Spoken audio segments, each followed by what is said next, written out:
ये प्रियंका गांधी जी को भी याद रखना चाहिए। चाहे आपका भूतकाल हो, चाहे आपका वर्तमान हो, आप सब लोग, चाहे ईवीएम हो या चाहे कागज पे लिखा हो, जब आप लोगों के चरित्र में जो है किसी तरह की मर्यादा नहीं है, आप लोगों ने कभी भी इस देश का, यहाँ की कानून व्यवस्था का, संविधान का कभी आप लोगों ने सम्मान नहीं किया हुआ है। अध्यक्ष महोदय जी, मैं आपकी बहुत धन्यवादी हूँ कि आपने मुझे चुनावी सुधारों पर बोलने का मौका दिया है, खासकर इसलिए क्योंकि मैं एक नई सांसद हूँ, मुझे दूसरों का नहीं पता उनका कैसा अनुभव रहा, लेकिन पिछला ये 1 साल मेरे लिए खासकर विपक्ष से रिलेटेड जो है बहुत ही ज़्यादा चिंताजनक रहा है। एक तरह से ट्रॉमेटिक मैं इसे कह सकती हूँ। हर दिन इन्होंने यहाँ पे तमाशा किया है, हमारा दिल दहल जाता था इनको देखकर। एसआईआर ये वेल में उतर जाते थे। यहाँ पर इन लोगों ने डराना, धमकाना, धक्का मुक्की, ऐसा कोई इन्होंने किसी तरह की कोई बदतमीजी नहीं है जो एक भी दिन इन्होंने संसद भवन चलने नहीं दिया। हम जनता के प्रतिनिधि हैं, हम यहाँ पर उनकी आवाज लेकर आते हैं, हम कुछ सीखने आते हैं, हम नए सांसद हैं।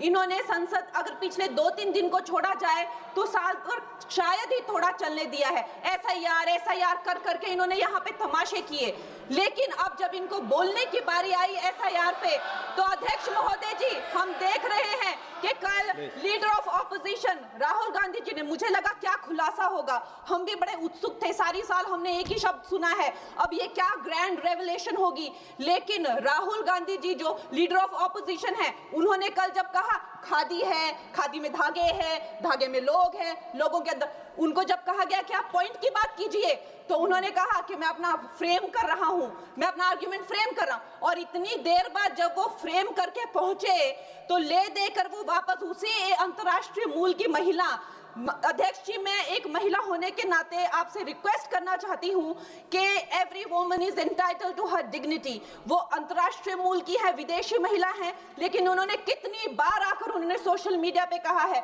कि मैं कभी भारत नहीं गई हूं, मेरा हरियाणा चुनाव से कुछ लेना देना नहीं है। लेकिन फिर भी ये लोगों ने बिना किसी ठोस सबूत के उनका यहाँ पे फोटो बना के उन्होंने उनको उछाला, यहाँ पे उनकी तस्वीर उछाली यहाँ पर और यहाँ पर प्लेक कार्ड यूज करना भी अलाउ नहीं है। इन्होंने फिर भी नियमों का उल्लंघन किया। मैं चाहती हूँ सबसे पहले तो मैं इस सदन की तरफ से उन महिला से बहुत ही माफी मांगती हूँ कि इस सदन में बिना कि उनकी आजकल जो पर्सनैलिटी राइट्स का भी एक बहुत बड़ा क्राइम होता है, उसके उपरांत उनका फोटो यहाँ यूज किया गया, मुझे बहुत खेद है। भारतीय संसद भवन की तरफ से हम उनसे माफी मांगते हैं।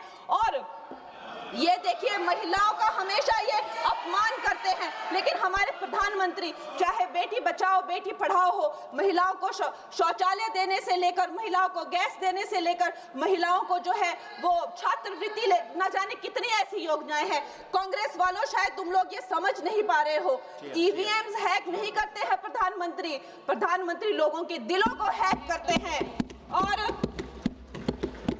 और ये लोग दुहाई देते हैं कि वो जो पुराने जमाने के दकियानूसी, वो जो चिट कागज पे लिखकर जो मतदान होता था वो सबसे अच्छा था। ये लोग भूल गए वो दिन, आप लोग भूल गए वो दिन।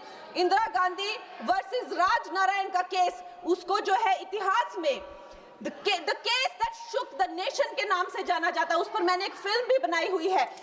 वोट चोरी और वोटों की धांधली के लिए एक प्रधानमंत्री पे एक साधारण से नेता ने केस किया था और उस धांधली में वो पकड़ी गई थी। हर उनका जो आरोप है उसमें सच सिद्ध किया गया था और रातों रात उनको कुर्सी छोड़ने के लिए कहा गया था और रातों रात जो है उनको ये आदेश दिया गया था कि आगे इतने सालों तक आप कभी जो है वो चुनाव लड़ नहीं सकते। ये धांधलियां इन्होंने करी हुई हैं और ये जो है उस टाइम के बैलेट बॉक्सों को उठाकर ले जाते थे ये लोग और आज कहते हैं कि इनको ईवीएम्स जो है वो हैक हो जाते हैं। अध्यक्ष महोदय जी, मैं इनको याद दिलाना चाहती हूँ, प्रियंका गांधी जी कहती हैं कि छोड़ो पुरानी बातें, हम पुरानी बातें नहीं करेंगे, हम पुराने लोगों के बारे में नहीं बोलेंगे।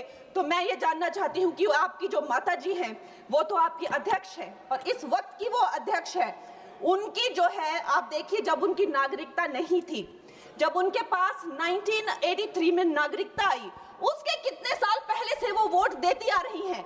तो ये जो इनका जो परिवार है, एंटाइटलमेंट से जो ग्रस्त ये इनका परिवार है, ये प्रियंका गांधी जी को भी याद रखना चाहिए। चाहे आपका भूतकाल हो, चाहे आपका वर्तमान हो, आप सब लोग, चाहे ईवीएम हो या चाहे कागज पे लिखा हो, जब आप लोगों के चरित्र में जो है किसी तरह की मर्यादा नहीं है। आप लोगों ने कभी भी इस देश का, यहाँ की कानून व्यवस्था का, संविधान का कभी आप लोगों ने सम्मान नहीं किया हुआ है। और अध्यक्ष महोदय जी, बिहार में जैसे ही एसआईआर आया, एसआईआर लागू हुआ, हमारी सरकार ने जो है कम से कम 60 लाख से ज्यादा अवैध, अब ये जो सारे अमाननीय वोट कार्ड है, ये सिर्फ घुसपैठियों के नहीं है। कुछ ऐसे लोग हैं जो माइग्रेट हो गए हैं, कुछ ऐसे भी लोग हैं जो इस दुनिया में है ही नहीं। 60 लाख से ज्यादा। और अगर वो लोग जेन्युइन थे तो उन्होंने, किसी ने तो रिक्वेस्ट करनी चाहिए थी कि भाई मेरा वोटर आईडी कैंसिल हुआ है। उसके उपरांत जो है 21 नए वोटर आईडी जो है उन्होंने दिए हैं। और इस तरह का एक माहौल बना बिहार में कि आज तक की सबसे ज्यादा वोटिंग जो है 67% वोटिंग हुई। नागरिकों में ये उत्साह जगा कि जो है इस तरह की जो क्लेंजिंग प्रोसेस है वो होना चाहिए। मैं एक देशभक्त होने के नाते अध्यक्ष महोदय जी, मैं ये प्रपोज करना चाहती हूँ कि हमारे देश में जो है हमेशा महीने 2 महीने बाद हमारे जो शीर्ष नेतृत्व हो गए, सारे अधिकारी हो गए, हमारे जितने भी रिसोर्सेज हैं, हम लोग उनको हर महीने 2 महीने में इलेक्शंस में जो है पुश कर देते हैं। इससे हमारे देश का बहुत ही भारी नुकसान होता है। और मैं ये चाहूंगी कि 1 नेशन 1 इलेक्शन, जो नरेंद्र मोदी प्रधानमंत्री जी जो कहते हैं कि एक वोटिंग जो है डेमोक्रेसी के उत्सव के रूप में, जैसे कि दिवाली होती है, होली होती है, उस रूप में मनाया जाए। क्योंकि ये सिर्फ सरकार का ही नुकसान नहीं है, 10,000 करोड़ से ज्यादा का जो नुकसान होता है सिर्फ वही नहीं है, लेकिन मुझे लगता है कि धीरे धीरे हमारे जो नागरिक भी है उनमें जो वोटिंग फटीक है, बार बार उन्हें जागरूक करना, बार बार कई जगहों से जहां वो काम करते हैं वहां से उनको ट्रैवल करके अपने नेटिव प्लेसेस पे आना और बार बार मार्केटिंग करके, it is exhausting for the whole ecosystem. तो मैं ये प्रपोज करना चाहती हूँ कि 1 नेशन 1 इलेक्शन को लाया जाए। और ये जो भी हमें जिस तरह की जो असुविधा होती है हर महीने 2 महीने में इलेक्शंस की, उससे जो है हम बच सकते हैं। जय हिंद। धन्यवाद जी। माननीय सदस्य मियां अल्ताफ अहमद जी। नमस्कार दोस्तों, मैं हूं हरीश कुमार और आप देख रहे हैं जमुई जागरण। जमुई जागरण में आपका एक बार फिर से हार्दिक स्वागत है। तो दोस्तों, अभी आप सुन रहे थे कंगना जी का सदन में भाषण।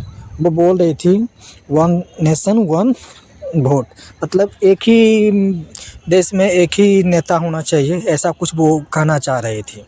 और वो सीधे सीधे निशाना साध रही थी प्रियंका गांधी पे। प्रियंका गांधी पे भी खूब बरसी है और राहुल गांधी पे भी खूब बरसे हैं। उनका कहना है कि जब भी वोट होता है और बीजेपी वाले जीतते हैं तो राहुल गांधी का और कांग्रेस का रोना होता है या विपक्ष का रोना होता है कि ईवीएम हैक हो गया, ईवीएम हैक हो गया और इनका वोट चोरी हो गया, ऐसा उनका कुछ कहना है। लेकिन शायद इन कंगना जी को ये मालूम नहीं है कि जिन्होंने 2014 के बाद आज़ादी हासिल की है, उनको ये मालूम नहीं है कि जिस समय कांग्रेस ईवीएम को लाया था उसमें यही बीजेपी वाले उनका विरोध कर रहा था कि ईवीएम नहीं आना चाहिए, ये फर्जीवाड़ा, ये हैक हो सकता है। ये पूरे बीजेपी वाले मिलके सब जो है सो इनको मतलब विरोध किया था, जोरदार विरोध किया था, पूरा देश में विरोध चला था।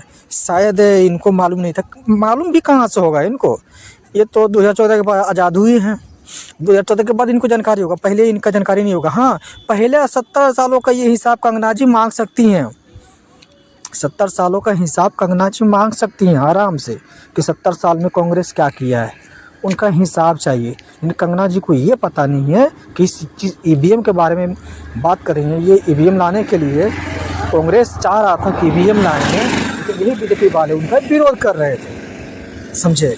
ये बात तो साफ हो गई।